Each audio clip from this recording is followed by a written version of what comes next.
A speech equal parts soaring and Biden-esque folksy there.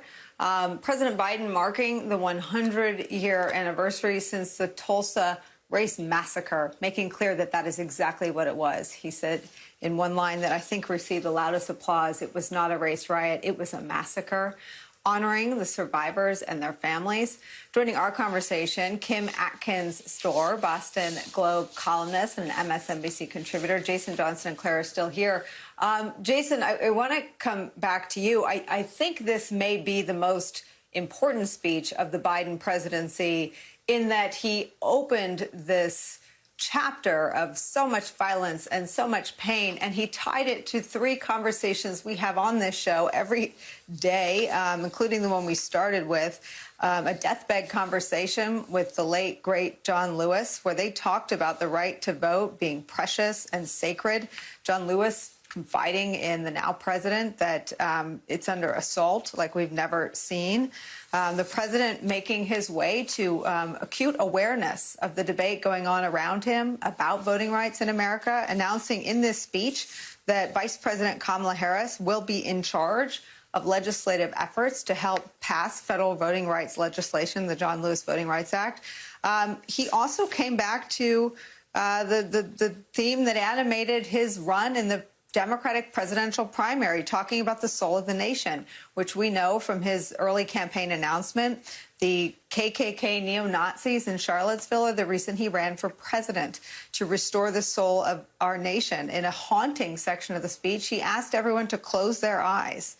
And he talked about how the survivors of the Tulsa Massacre said it reminded them, 1/6 reminded them of the Tulsa Massacre. President also re-upping the report from his intelligence community and FBI director that terrorism from white supremacy is the gravest threat to the homeland. Jason Johnson, your thoughts?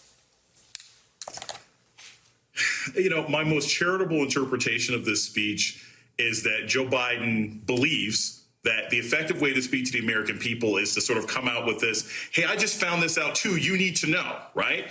Because when I look at what happened in Tulsa, it's been 100 years. Black historians have been talking about this for decades. We're down to only a couple of people left who are survivors. What I wanted to hear, if you show up to a place that was the location of a massacre that took place in this country 100 years ago, I'm sorry, and this may sound really reductionist, but cut a check.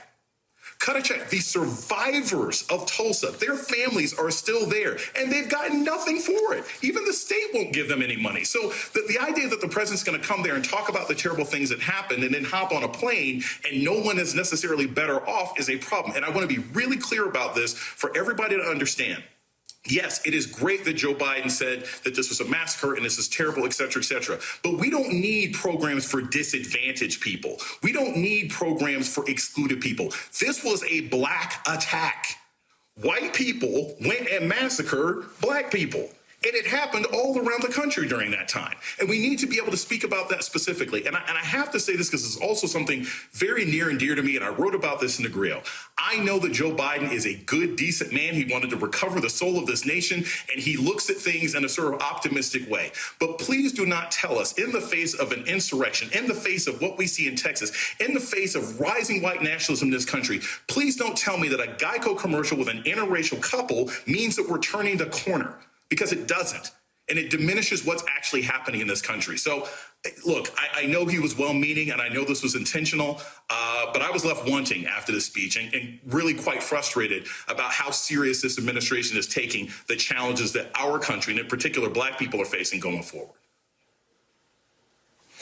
Kim Atkins, he did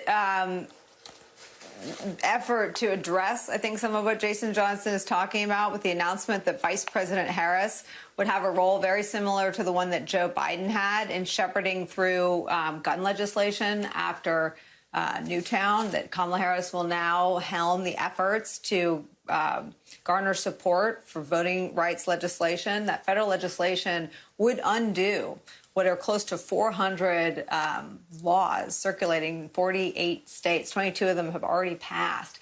That seemed like an acknowledgement to some of the feelings that I think Jason is, and the reporting that he has about the state of this president's efforts so far on these issues. Yeah, and look, I understand Jason's frustration with the lack of immediate action.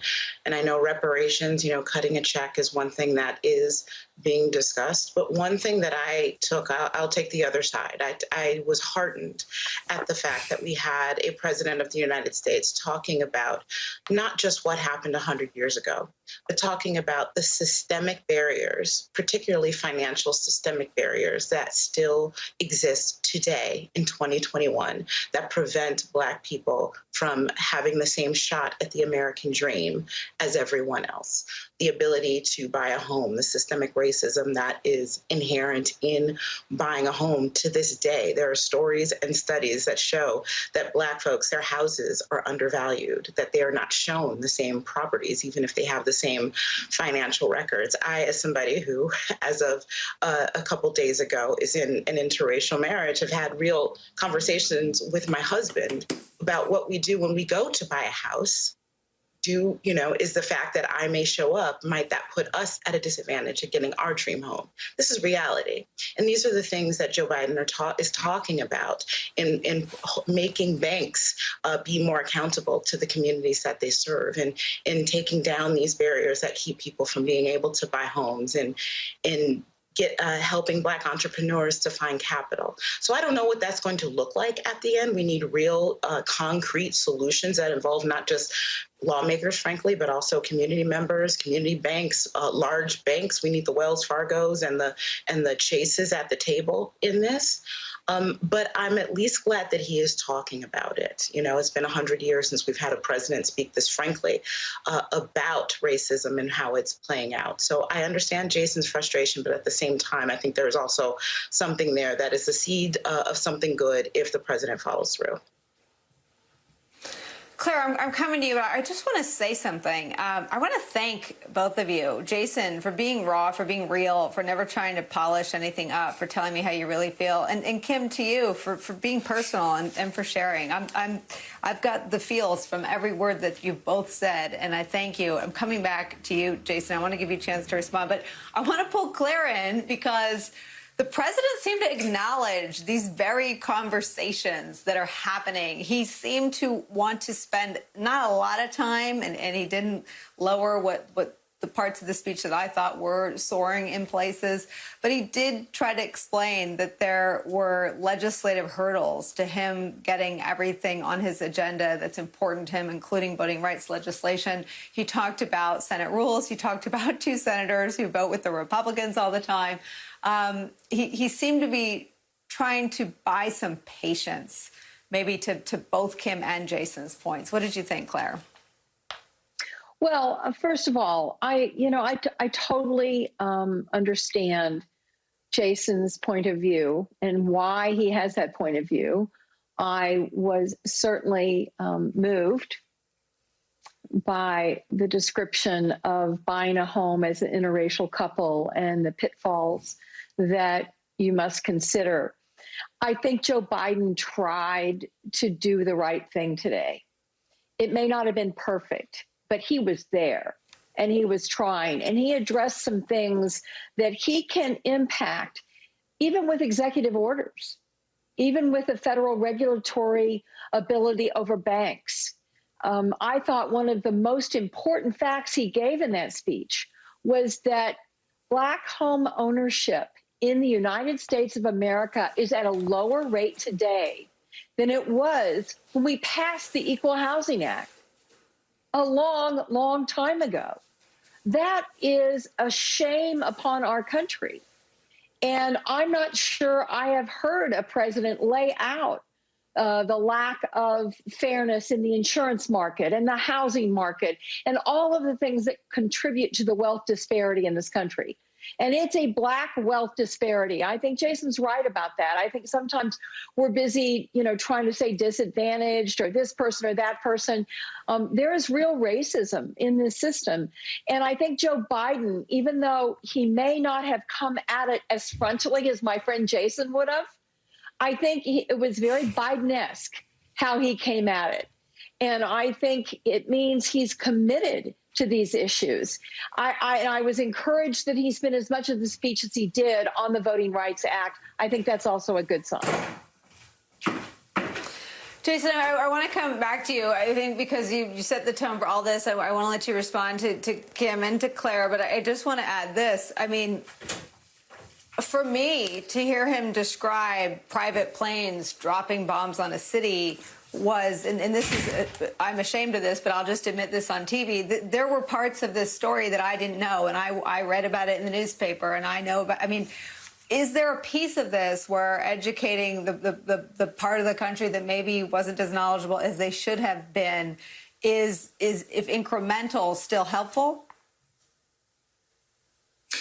It can be helpful, Nicole, but if you want to talk about sort of bombs being dropped on the black community, that happened in West Philly 30 years ago, right? Like this is that's not the only time it happened. That just happens to be one of the first times that domestic planes were used to attack black people in this country. Like I said, I think Joe Biden's perspective is a sincere one. He really is a 70-something-year-old white guy who's like, look, guys, I just found out about this as well. And I think there's a lot of white America that's like, oh, wow, we did not know about this until Watchmen and the 1619 Project. And so for that, I do appreciate it. The problem is there has to be urgency.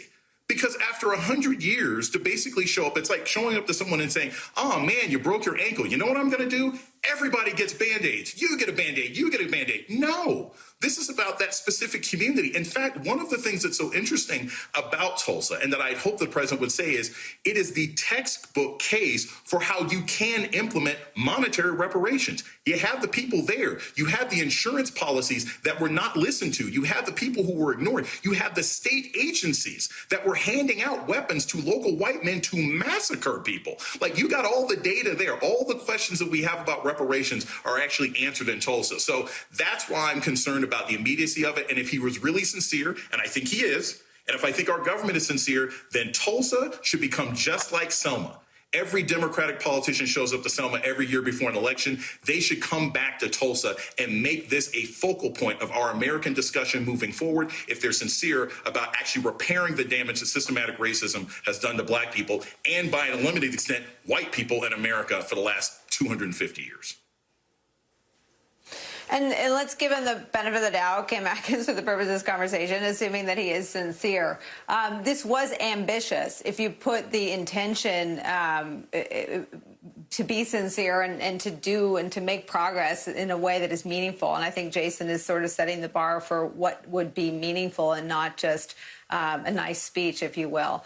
What did you hear on the voting rights section that sounds meaningful? Because I guess, heard more, you know, at the highest levels, we're as worried as you are. We hear people talking on TV, but hey, wait a minute, we're not in charge of the filibuster. What did you hear in the voting rights section? Yeah, I think on that aspect, yes, it was good that he talked about that he tied it to it. The minute that he started talking about voting rights, by the way, you saw the people in that room get on their feet because they understand implicitly how important that is.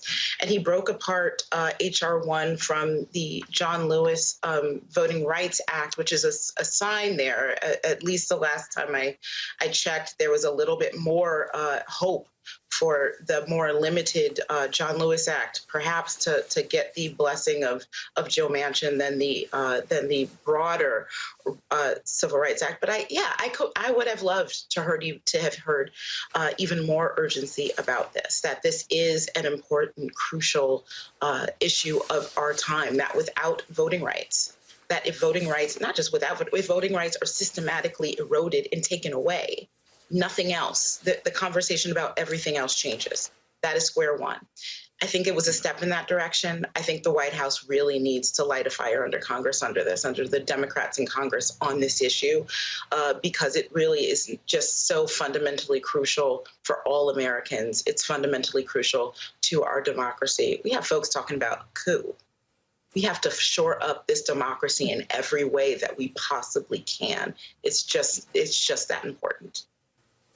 Well, and Claire, to tie it all together, you know, and then not sort of do that last piece of, you know, yanking it tightly together as a mission statement, maybe part of what he's previewing. He said he will have more to come, but he very intentionally included a section of the speech about the gravest threat to the homeland is violence inspired by white supremacists.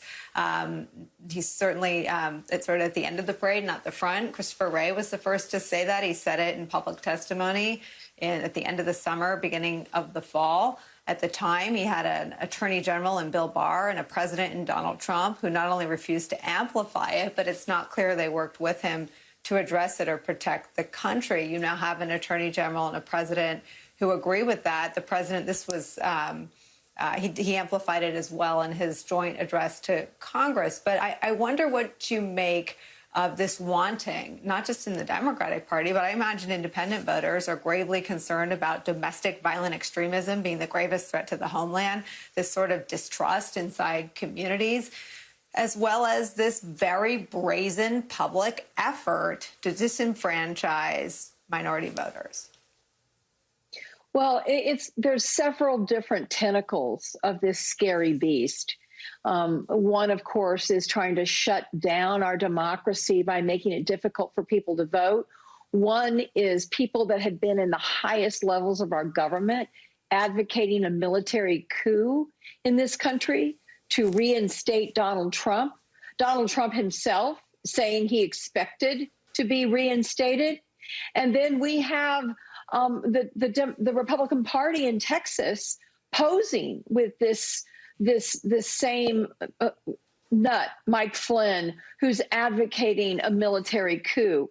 And we haven't even then touched the very ugly tentacle, that image that none of us will ever forget. I will never forget this image. It was probably the image that broke me up more than any other image, and that was that man walking in the halls where I had the privilege to walk, proudly unfurling the Confederate flag.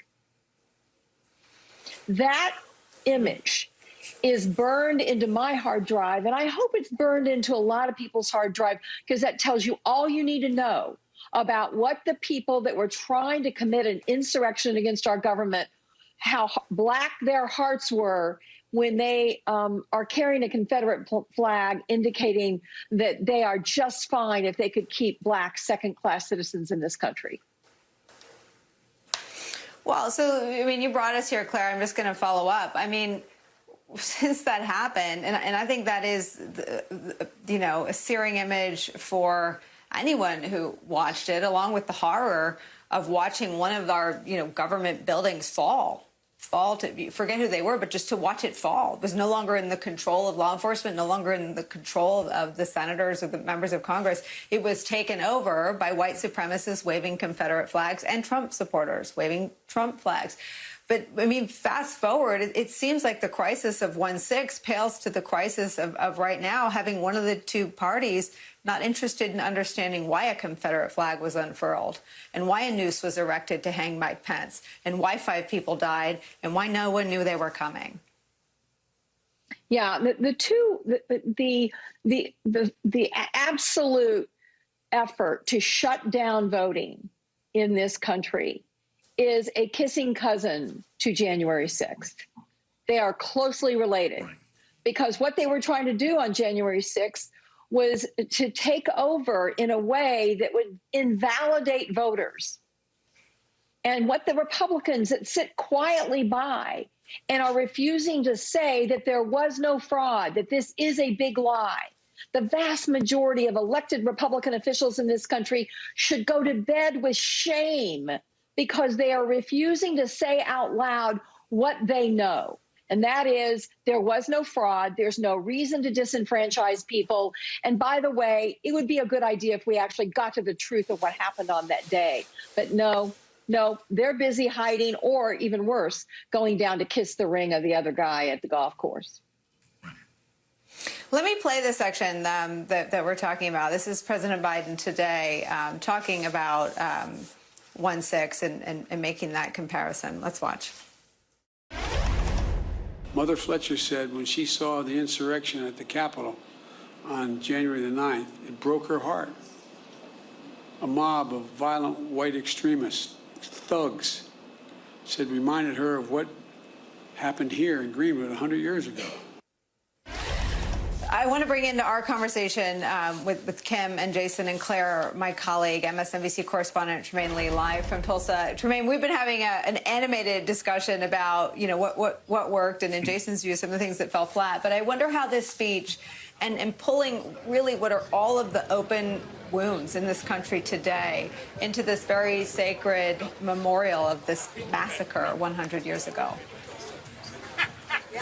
Nicole, I think it was such a clear-eyed laying out of history, and in so many ways, kind of the fabrics of systemic racism and the broad impacts that this violent economic dispossession that this community suffered, how it has this long tail that people feel today. And I think that it echoes conversations I've been having with people in this community for so very long. I think it's one thing to engage with the history, but in so many ways, the history was in fact buried, which is part of the broader suppression and oppression of the black people in this community. And so even as we're having these conversations about reckoning with what happened so long ago, 100 years ago, so few officials until relatively recently were even willing to discuss it publicly at all. It hadn't been taught in school books up until the mid-2000s, which is insane when you think about it. The evidence was disappearing from old police department records. You had old newspaper clips disappearing from the city libraries. And so to have President Biden here today talking about confronting the truth and reconciling with what actually happened here was met with some optimism here, because the narrative still has not been centered on this community. I'm here on this stretch of Greenwood Avenue across from the Greenwood Cultural Center with a few hundred people staring over to the Cultural Center waiting for Joe Biden to appear. And then there was a moment when a gray-haired local tribal official emerged and folks thought it was Biden and they erupted in cheers, right? So people are here waiting to get a glimpse of Joe Biden. But again, for him to do what so few politicians, let alone presidents, have done in terms of laying out with the brutal experience that folks have experienced here, but also connecting the dots, I think goes a long way to making people feel seen finally. It's one thing that people have been asking to be made whole, repairing what had been damaged, but it's important also for people in this community to finally feel seen. Because for generations, black folks traumatized, carrying along that trauma, inheriting that trauma where there wasn't wealth to pass down, whispered about this. Because folks in this community were devastated and the white folks in this community had gotten away with it, right? So generations didn't want to speak about it. On the other hand, much in the white community, the power structure officials wanted to intentionally bury it, and they didn't talk about it. So we have this conspiracy of silence no more in so many ways. And so we'll see after the cameras leave, after we all, go away, what happens next. We know there are divisions here with people raising money on the backs of the narrative, people raising tens of millions of dollars for Greenwood, essentially, but none of that money is going back to the community, right, in a real meaningful way that the community can accept. None of that money is going to the three descendants, 100 years old, who witnessed that brutality. And so while there are still wide divisions, perhaps we are at a moment where we can, as Joe Biden laid out, in a clear-eyed fashion, engage with this terrible history. Nicole? Well, Tremaine, let me follow up. I mean, Jason made this point about the survivors not benefiting from that. Can you just flesh that out? Help me understand that. And I just want to ask you about some of the more vivid lines of this speech, and to also another one of Jason's earlier points. There is an education piece to this, right? I mean, there are some people, probably white people, I imagine this is something that gets papered over more in white communities or white households, that don't know the horror of this, that 8 of the 24 churches were burned. He described private planes dropping explosives, described it as hell being unleashed, and then went on to describe the brutal way in which black Tulsans were killed and what happened to their bodies, the interments. I mean, just talk about balancing sort of the relief of being seen, in your words, with the re-traumatizing of the horrors.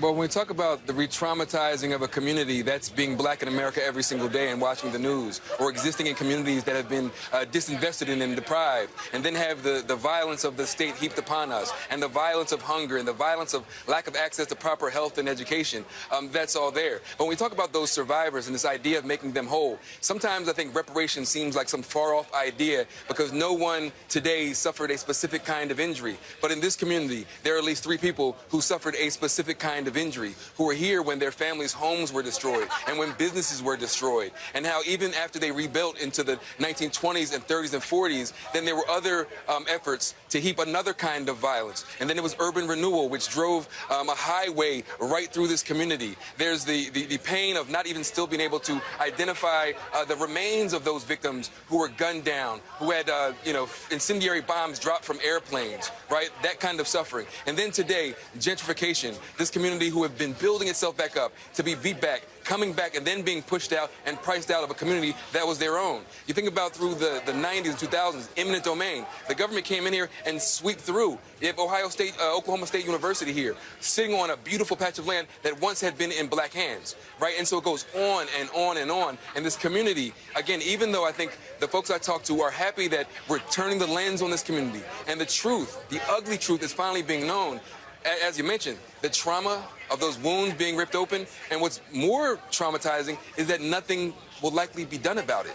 Those survivors aren't going to get any of that money as it appears right now. This community, think about North Tulsa, the less prosperous side, on the other side of the tracks, literally disinvested in compared to the majority white, more prosperous South side, the school system, the health, everything. So what happens next? And I think in some ways what we've done with all our reporting and the president coming here and all this is laying out the fabric here and the quilt here so America can sit back and say, it happened in Tulsa, it happened in Rosewood, it happened in Elaine, Arkansas, it happened in New Orleans. It happens time and again, and then we reveal the systemic nature, the coordinated nature of this. And so I think that idea of trauma, I don't think as black people in this country, we have much choice. Kim, I want to bring you back in on this idea of that Tremaine, I think, is really putting a fine point on here, that the trauma isn't old trauma. You know, the first thing he said to me is you get re-traumatized every time you watch the news when you're black in America. Yes, the trauma is an old trauma, and the things that Tremaine was talking about are not unique to Tulsa. Yes, this massacre was a horrific moment in our nation's history that was hidden for a long time until very recently. But a lot of the things that he was talking about happening since, for example, the urban renewal that drove highways through that neighborhood, that happened in Detroit, that happened in Boston, that happened all over the country in the middle of the last century, that tore black communities apart. And that was by design. That made it easier for people from the suburbs to get downtown, and the black and brown communities paid the cost. That is one of the things that Joe Biden, it's highly unlikely that will be a part of whatever infrastructure deal, if there is one, might pass. But at least he put it in there. He's talking about it and he's recognizing that. This is yes, there's so much more to do. And one speech by one president cannot even begin to get to where we need to be. But keep in mind, we are just months off of a president trying to do the very thing that Tulsa did, which is prevent students in schools from learning the truth about race, assigning an executive order trying to block the Department of Education from teaching the truth about race, trying to block federal agencies and contractors, private companies, from doing diversity training to keep racism a secret in America because he didn't like it, because the folks on one side think that talking about racism is a bad thing because it makes white people look bad, or it makes white people not think that their country is as exceptional as they were taught to believe. This is a big 180 from just a few months ago. And yes, there is so much farther to go, but at least Joe Biden is recognizing reality in a way that few presidents, Democratic or Republican, have in many, many years.